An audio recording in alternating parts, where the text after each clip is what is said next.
বাংলার অবিসংবাদিত নেতা, জাতির জনক বঙ্গবন্ধু শেখ মুজিবুর রহমান 52 ভাষা আন্দোলন থেকে শুরু করে বাঙালির জাতির অধিকার আদায়ের জন্য লড়েছেন রাজপথে। অন্যায় অবিচারের বিরুদ্ধে বজ্রকণ্ঠে প্রতিবাদ তাকে বারবার কারাবন্দী করেছেন। একের পর এক হয়েছেন ষড়যন্ত্রের শিকার, তবুও থেমে থাকেনি এই মহান নেতা। আর সেই কারণেই আজকের স্বাধীনতা লাল সবুজের বাংলাদেশ। এদেশের মানুষকে মুক্ত করে ছাড়বো ইনশাআল্লাহ। এবারে সংগ্রাম আমাদের মুক্তির সংগ্রাম, এবারে সংগ্রাম স্বাধীনতার সংগ্রাম।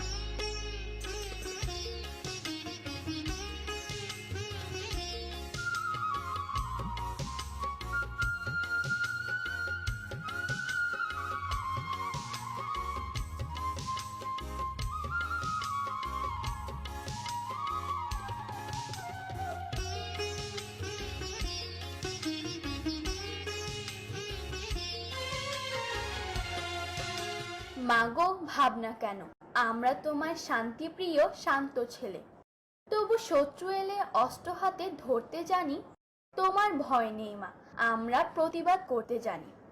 এই গানটি উৎসর্গ করা হয়েছিল বাংলার সেই দামাল ছেলেদের, যারা নিজের দেশমাতৃকাকে রক্ষা করার জন্য ঝাঁপিয়ে পড়েছিলেন মুক্তিযুদ্ধে।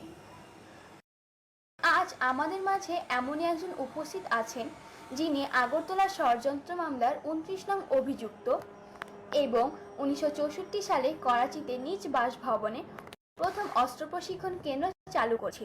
আজ মুক্তিযুদ্ধের 48 বছর, আমরা নতুন প্রজন্ম, যারা রণক্ষেত্র দেখিনি, মুক্তির জন্য সংগ্রাম দেখিনি সে গর্ভিণী মা জননীর জন্য আত্মোৎসর্গকারী বীর সন্তানদের নিখর দেখ। আজ আমরাই সেই গর্বিত ইতিহাস সম্পর্কে জানতে যাব বীর মুক্তিযোদ্ধা কায়সারুল আব্দুল জলিল স্যারের কাছ থেকে। স্যার, আমি অন্য কাদের মিথিলা, আজ আমি এবং আমার সহপাঠী আপনার কাছ থেকে মুক্তিযুদ্ধ এবং বঙ্গবন্ধু সম্পর্কে কিছু তথ্য জানতে চাই। কেমন আছেন স্যার? ভালো আছি, আপনি ভালো আছেন? আচ্ছা স্যার, মুক্তিযুদ্ধের সময় আপনার বয়স কত ছিল? 37 বছর। স্যার, আপনি কোন এলাকা বা সেক্টর থেকে মুক্তিযুদ্ধে অংশগ্রহণ করেছিলেন? আমি রংপুর দিনাজপুর 6 নম্বর সেক্টর থেকে মুক্তিযুদ্ধ। স্যার, মুক্তিযুদ্ধের সময় বঙ্গবন্ধু মৃত্যু দণ্ডের জন্য প্রস্তুত ছিলেন, কিন্তু পাকিস্তানি শাসকদের সাথে কোনো আপোষ করতে তিনি রাজি হন। বঙ্গবন্ধুর এই আপোষের মনোভাব সম্পর্কে আপনি কি বলছেন? আমি তো ওনাকে শাহবাজ বারবার দেব যে উনি আপোষ করেন নাই। যদি আপোষ করতেন তাহলে আমাদের স্বাধীনতা হয়তো আরো পিছিয়ে যেত। 25 মার্চের আগে 12 তারিখ কিশোরগঞ্জে বড় ভাষণের সাথে, ভৈরব 13 তারিখ এবং নারায়ণপুর বাজারে 14 তারিখ 3টা মিটিং অ্যাটেন্ড করেছি। মরণের ভাষণেও ওই সময় বলেছেন যে শেখ মুজিব আমার হাতে করা নেতা, সে কখনো বিশ্বাসঘাতক করবে না, সে সারেন্ডার করবে না। স্যার, মুক্তিযুদ্ধে আপনার সাথে অন্য কারা কারা যুদ্ধ করেছিলেন, আমরা তাদের সম্পর্কে কিছু জানতে চাচ্ছি। আমার সাথে মেজর আইয়ুদ্দিন, মেজর মেজর, তারপরে আব্দুল সত্তার, আজহার আলী, ক্যাপ্টেন নজরুল হক, ক্যাপ্টেন ঝাড়িয়া, নজরুল ইসলাম, ক্যাপ্টেন ইকবাল। আর আমার সেক্রেটারি কমান্ডার ছিলেন দুই কমান্ডার এমপি বাসার। আমার অ্যাকচুয়ালি যাওয়ার কথা ছিল আগরতলা, সৈয়দ নজরুল ইসলাম, যিনি আগরতলা মামলায় আমার উকিল ছিলেন এবং বাংলাদেশ সরকারের ছিলেন অ্যাক্টিভ প্রেসিডেন্ট। এই আমাকে রংপুর দিনাজপুর 6 নম্বর সেক্টরে পাঠিয়ে দিয়েছে। অ্যাকচুয়ালি আমার বাড়ি কিন্তু এখানে, আমার বাড়ি হলো মোশন দিতে না। তবুও সেদিন 2 তারিখে এলাকাতে আমার নামে একটা রোড করেছে আব্দুল জলিল সভা। 1975 সালে বঙ্গবন্ধুর সাথে তার স্ত্রী, 3 পুত্র ও পুত্রবধূর নির্মম হত্যাকাণ্ড ইতিহাসের সবচেয়ে দুর্ভাগ্যজনক ও কলঙ্কময় ঘটনা। স্যার, স্বাধীন বাংলাদেশের অগ্রযাত্রা ব্যাহত করার ক্ষেত্রে এই ঘটনা কিরূপ প্রভাব ঘটিয়েছিল বলে আপনি? যেদিন বঙ্গবন্ধুকে হত্যা করা হয় এর আগের দিন ইঞ্জিনিয়ারিং ইনস্টিটিউশনে আমি একটি নাটক পরিচালনা করতেছিলাম। নাটকটির নাম ছিল মানুষ দিয়ে খেলা। এই নাটকটি শেষ হয় প্রায় 2টার দিকে। বাসায় পৌঁছাতে রাত প্রায় 4টে বেজে গেছে। আমার ছোট ভাই দেশের বাড়িতে যাবে, আমার ড্রাইভারকে বললাম আপনি বরঞ্চ বনানীতে গিয়ে তাকে দিয়ে আসে, তাহলে সেই ট্রেনটা ধরতে পারবে। আমার মনে হয় আমার ড্রাইভার বোধ হয় ফার্মগেট ক্রস করেছে, তখন এই গুলির আওয়াজ আমি শুনতে পাই। এই গুলির আওয়াজ শুনে আমি দ্রুত রাস্তায় সোনালী হাসপাতালের সামনে চলে আসি। কেন জানি আমার মনটা মানে কিরকম একটা আশঙ্কা। তখন আমি দেখলাম যে কয়েকজন গুলিতে আহত লোককে রিক্সায় করে হসপিটাল নিয়ে আসছে। এই তখন রেডিওতে বঙ্গবন্ধু অর্থাৎ ঘোষণা। রেডিও স্টেশনের নাম তার আগে ছিল বাংলাদেশ বেতার, এটাকে রেডিও স্টেশন করে ফেলছিল। এবং চতুর্দিকে পাকিস্তান মোনা একটা শক্তি হ্রাস করে ফেলেছিল। এবং পরবর্তীতে যদি আমরা আবার ক্ষমতায় না আসতে পারতাম, তাহলে হয়তো স্বাধীনতার চেতনা চিরকালের জন্য স্থগিত হয়ে যেত। এই জন্যই তো বলা হয়, যদি রাত পোহালে শোনা যেত বঙ্গবন্ধু মরে নাই, তবে বিশ্ব পেত এক মহান নেতা, আমরা পেতাম ফিরে যাবো। আচ্ছা স্যার, বঙ্গবন্ধুর সাথে আপনার কোনো স্মৃতি আছে? বঙ্গবন্ধুর সাথে আমার বহুই স্মৃতি আছে। 9 মাস 10 মাস একসাথে 9টা থেকে 5টা পর্যন্ত মানে আমরা একসাথে এইভাবে গল্প করছি, চা খেয়েছি। বঙ্গবন্ধু নিয়ে বর্তমানে প্রধানমন্ত্রী শেখ হাসিনার বিয়ে হয়, সেই বিয়ের মিষ্টি নিয়ে আসে শেখ হাসিনার মা। বঙ্গবন্ধু আমাকে কেন জানি না খুবই পছন্দ করতে বলে যদি নিউ ডিস্ট্রিবিউট। আমি ডিস্ট্রিবিউট করতে গিয়ে দেখলাম যে আমরা 35 জন আছি, আর আমাদের যে পাঠা দিচ্ছে, আমরা যদি মিষ্টি খাই আর পাঠাটা না খাই, এটা খারাপ দেখা যায়। আমি সবাইকে বললাম প্লিজ টেক 2 ইচ, এক একজনের 2টা করে মিষ্টি খান। এই কথা বলে আমি ছেড়ে দিলাম। আমার শাশুড়ি দুধের সর দিয়ে কেক তৈরি করে রাখছিলাম আমার জন্য, আমি তখন জেল কাটা। তো আমার সাথে ছিল 23 জন, আর বঙ্গবন্ধু এবং তার সাথে আরো কয়েকজন অনুপ্রেরণা। তো আমার সাথে যারা ছিল তাদের আমি দিয়েছি, আর বঙ্গবন্ধুর জন্য একটা কেক আমি আলাদা করে রেখেছি, যে আমরা যখন ফ্লোটে যাব তখন একই বাসে আমরা যাই। আমি বঙ্গবন্ধুকে কেক দিলাম যে আমার শাশুড়ি কেক দিয়ে আসছিল, আপনাদের একটা কেক দিয়ে আসছে। উনি প্রথমে প্রশ্ন করলেন সবাইকে দিয়েছ?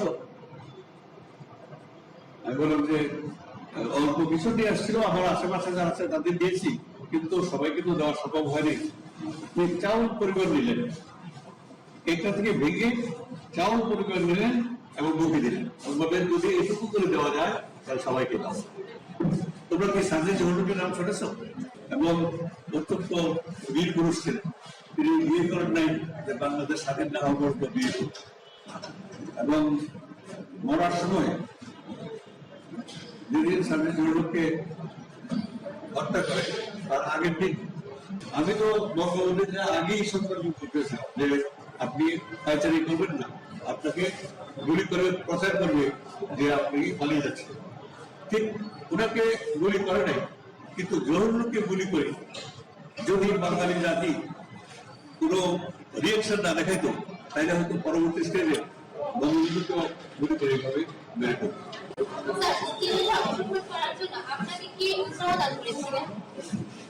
আমাকে কি উৎসাহ দিয়েছিল? আমার তো বঙ্গবন্ধুর সাথে আমার পরিচয় বহু আগের থেকে, কারণ করাচিতে যখন উনি যেতেন, উনি থাকতেন কন্যা বেগম আক্তার সুলেমানের বাসায়, আর আমার বাসার থেকে ওই বাসার দূরত্ব ছিল 3 কিলোমিটার। কারণ হাঁটতে হাঁটতে আমি বাসায় চলে যেতাম। মুক্তিযুদ্ধ বাংলাদেশকে স্বাধীন করার জন্য এই যে আমি যা কিছু করেছি, আমার বাসায় অস্ত্রের প্রশিক্ষণ কেন্দ্র করেছি, এগুলি সবই আমি বঙ্গবন্ধুর কাছ থেকে করেছি। আসসালামু আলাইকুম স্যার। 1969 সালে 5 ডিসেম্বর বঙ্গবন্ধু জনগণের পক্ষ থেকে পূর্ব পাকিস্তানকে বাংলাদেশ নামে ঘোষণা করেন। বঙ্গবন্ধুর এই ঘোষণাটি বাংলাদেশকে স্বাধীন করার ক্ষেত্রে কতটুকু গুরুত্বপূর্ণ ভূমিকা রাখে বলে আপনার মনে হয়? এটা অত্যন্ত গুরুত্বপূর্ণ, এবং দেশের স্বাধীনতা আসতে গেলে এটা স্টেপ বাই স্টেপ আসতে হবে। এটা হচ্ছে প্রাথমিক স্টেপ। অত্যন্ত গুরুত্বপূর্ণ হয়ে গেছে। বিশ্বখ্যাত গণমাধ্যম বিবিসির বাংলা বিভাগের জরিপে বঙ্গবন্ধুকে সর্বকালের সর্বশ্রেষ্ঠ বাঙালি হিসেবে স্বীকৃতি দেয়া। এই বিষয়ে আপনার কি অনুভূতি স্যার? আমি মনে করি তারা কারেক্ট ডিসিশন দিয়েছিল এবং এটাই সত্য যে বাঙালি জাতি জন্মের পরে থেকে এই পর্যন্ত যত মানুষ আমরা জন্মগ্রহণ করছি তার মধ্যে বঙ্গবন্ধু শ্রেষ্ঠ বাঙালি। স্যার 1938 সালে প্রধানমন্ত্রী শেরে বাংলা একে ফজলুল হক এবং শ্রমমন্ত্রী হোসেন শহীদ সোহরাওয়ার্দী যখন বঙ্গবন্ধুর স্থলে এসেছিলেন তখন বঙ্গবন্ধু খুব ভালো নেতৃত্ব দিয়েছেন। এই বিষয়ে আপনি কি বলতে চান? অবভিয়াসলি নেতৃত্ব দিয়েছে এবং সংগঠন করেছে। আমি মনে করি যে উনি ভালো সংগঠন ছিলেন বলেই আজকে ছাত্রলীগ এবং আজকে আওয়ামী লীগ। স্যার মুক্তিযুদ্ধে আপনার পরিবার থেকে কি কেউ অংশগ্রহণ করেছিলেন? হ্যাঁ, তাদের মধ্যে কি কেউ শহীদ হয়েছিলেন? আপন ছোট করে আসবেন পাকিস্তান বাংলাদেশে প্লাইনিস ছিল 25 মার্চ এই মুক্তিযুদ্ধ শুরু হয়ে যায় এবং সে মুক্তি বাহিনীতে যোগ দিয়েছে এবং চিটাগাং একটা লাস্ট ক্যাপ্টেনের কাছে সামনাসামনি যুদ্ধে সে শহীদ হয়। স্যার যুদ্ধকালীন সময়ের কোনো বিশেষ ঘটনা সম্পর্কে আমাদের শোনাবেন? মিশন ঘটনা আমি সেক্টর হেডকোয়ার্টারে ছিলাম, ট্রেনিং করে আসতো, এদের বিভিন্ন জায়গায় অস্ত্র দিয়ে গ্রুপে গ্রুপে পাঠিয়ে দিতাম। আর আমার এখানে সেক্টরে সবসময় 400-500 মুক্তিযোদ্ধা অবস্থান করত। মুক্তি বাহিনীর লোকেরা যারা ঘুমাচ্ছে তাদের বিস্তার চারিদিকে আমি টর্চলাইট নিয়ে ঘুরতাম যে কারো হাত মশলের বাইরে কিনা হাত ভিতরে ঢুকাই দিতাম, বা কারো পাও বাইরে কিনা তাও পাও ভিতরে ঢুকাই দিতাম। কোনো কোনো মুক্তিযুদ্ধ সজাগও থাকতো, তারা দেখতো যে একমাত্র মানে জলির সবই রাত্রে এসে আমাদের এইভাবে যত্ন দেয়। তো একবার হলো কি আমাদের এখান থেকে 10-12 মাইল দূরে হবে বাবরা বলে একটা জায়গা, সেখানে মুক্তি বাহিনীর লোকেরা ক্যাপ্টেন মতিউর রহমানের বিরুদ্ধে বিদ্রোহ ঘোষণা করছে। ওরা সিগারেটের কাগজের মধ্যে একটা চিঠি লিখে আমার কাছে বলেছে যে স্যার আমরা তো বন্দী হয়ে আছি, এখন আমাদের যদি আপনি রক্ষা না করেন তা আমাদের কোনো উপায় নেই। আমি আমার সেক্টর কমান্ডারের পারমিশন দিয়ে আমি গেলাম। আমি গিয়ে মতিউর রহমান, ক্যাপ্টেন মতিউর রহমান সবাইকে কলেজ করানো, পরে সবাইকে মাঠে নিয়ে আসলো। পরে তার সামনে আমি সবাইকে লেকচার টেকচার দিয়ে কণ্ঠ করলাম এবং তখন যারা বিদ্রোহ করেছিল তারা মানে মতিউর রহমানের সামনে বলল যে স্যার আপনি যদি এখানে মানে পায়খানা করে দেন আপনার নিজের হাতে সেটা হাসি মুখে সাপকে মুখে করিয়ে আমরা আপনাদের কথা শুনবো। স্যার মুক্তিযুদ্ধে অংশগ্রহণ করার জন্য আপনি কি কোনো বিশেষ ট্রেনিং নিয়েছিলেন? হ্যাঁ, আমি তো নিজে ট্রেনিং সেন্টার খুলেছিলাম। আমি তো পাকিস্তান এয়ারফোর্সে 1952 সালে আমি অস্ত্র ট্রেনিং আগে বেরিয়ে আসি। আর 1964 সালে করাচিতে আমার বাসায় বাংলাদেশকে স্বাধীন করার জন্য যারা সদস্য হবে তাদের ট্রেনিং দেওয়ার জন্য আমার বাসায় অস্ত্র প্রশিক্ষণ কেন্দ্র ওপেন করেছে। স্যার আপনার এলাকায় যদি কোনো বদ্ধভূমি বা বনকবর থেকে থাকে তাহলে তার সম্পর্কে যদি আমাদের কিছু বলবেন? হ্যাঁ, আমার দেশের বাড়ি মুর্শিদাবাদ জেলার বেলাবর থানায় সল্লাবাদ ইউনিয়ন। আমার এই সল্লাবাদ ইউনিয়নের পরেই ব্রহ্মপুত্র নদী, ব্রহ্মপুত্র নদীর পরেই কিন্তু কিশোরগঞ্জ নদীর ওপারে কিশোরগঞ্জ, এপারে নরসিংদী জেলা। আমরাই লাস্ট।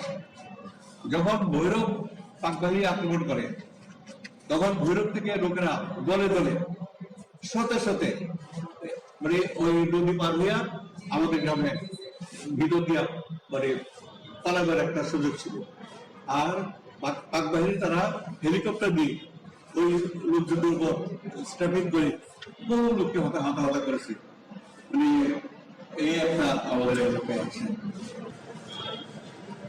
স্যার বঙ্গবন্ধু 7 মার্চের ভাষণ যে এবারের সংগ্রাম আমাদের মুক্তির সংগ্রাম, এবারের সংগ্রাম আমাদের স্বাধীনতার সংগ্রাম, এইসব ঘোষণা আমাদের স্বাধীনতার ক্ষেত্রে আমাদেরকে কতটুকু অনুপ্রাণিত করে তুলেছিল বলে আপনি মনে করেন? মানে এইটাই তো অ্যাকচুয়াল যুদ্ধের আহ্বান ছিল এবং এই যে মুক্তিবাহিনীর লোকেরা যে যেখানে ছিল উনি যে বলেছেন তোমার হাতে যা আছে তাই দিয়ে শত্রুকে প্রতিহত করো, এটা বাংলাদেশের স্বাধীনতার জন্য এটা গর্বের স্টেপ ছিল। এবং যত মুক্তিবাহিনী দেখো সবাই কিন্তু বঙ্গবন্ধুর এই আহ্বানে সাড়া দিয়ে ঝাঁপিয়ে পড়ছিল। মুক্তিযুদ্ধে অংশগ্রহণ বিষয়ে আপনার কি কোনো স্মৃতি রয়েছে? কোনো লিখিত স্মৃতি তাই এমনি বঙ্গবন্ধুর সাথে আছে, অন্যান্যদের সাথে আছে, কিন্তু লিখে দিচ্ছে। স্যার, মোট হিসেব করলে বঙ্গবন্ধু প্রায় 13 বছরের জন্য কারাগারে জীবন কাটিয়েছিলেন। তো দেশের জন্য তার এই আত্মোৎসর্গ আমাদের, আপনি এ ব্যাপারে কি বলতে চান? লিখে তো তার বিরাট স্যাক্রিফাইস। আমাদের বাংলাদেশের আর কোনো নেতা এতদিন জেলে ছিলেন না, এবং এটা তো বিরাট স্যাক্রিফাইস বাংলাদেশের স্বাধীনতার জন্য। হামলা প্রত্যাহারের পর 1969 সালের 23শে ফেব্রুয়ারি শেখ মুজিবুর রহমানকে বঙ্গবন্ধু উপাধি দেওয়া হয়। এই বিষয়ে আপনার কি অভিমত স্যার? হ্যাঁ, সেই মিটিং আমি ছিলাম না, আমি দেশের বাড়িতে চলে গেছিলাম, কিন্তু লক্ষ লক্ষ লোকের সামনে বঙ্গবন্ধুকে প্রাক্তন বাণিজ্য মন্ত্রী তুফাইল আহমেদ বঙ্গবন্ধু উপাধিকে ঘোষিত করেছিলেন এবং জনতা 2 হাত তুলে সমর্থন জানিয়েছিল। এবং তিনি বাংলাদেশের জন্য যা কিছু করেছে, এই বঙ্গবন্ধু টাইটেল এটা খুব বড় কিছু না তার জন্য। বঙ্গবন্ধুকে সপরিবারে হত্যার পর বঙ্গবন্ধুর সহযোদ্ধা জাতীয় 4 নেতাকে হত্যার মধ্য দিয়ে বঙ্গবন্ধুর আদর্শ চিরতরে মুছে ফেলার চেষ্টা করা হয়েছিল। কিন্তু বর্তমান বাংলাদেশ প্রমাণ করে তাদের এই চেষ্টা সফল হয়নি। এ বিষয়ে আপনার কি মত স্যার? হ্যাঁ, আমিও এবারে করি, তারা তো চেয়েছিল যে বাংলাদেশকে পাকিস্তান বানিয়ে দিল, কিন্তু সেটা সম্ভব হয় নাই। সেটা বর্তমান যে প্রধানমন্ত্রী তার কৃতিত্ব এবং বঙ্গবন্ধুর কৃতিত্ব যে তার মেয়ে রাষ্ট্রে হাল ধরেছে। স্যার, বঙ্গবন্ধু শেখ মুজিবুর রহমান ও মুক্তিযুদ্ধকে জান, এই বিষয়ে আপনি আমাদেরকে বঙ্গবন্ধু এবং মুক্তিযুদ্ধ সম্পর্কে গুরুত্বপূর্ণ তথ্য জানিয়েছেন যা আমরা আদৌ জানতাম না। তাই আমরা এবং আড্ডা স্কুল আপনাকে কৃতজ্ঞতা প্রকাশ করছি। এখন আমরা নামনা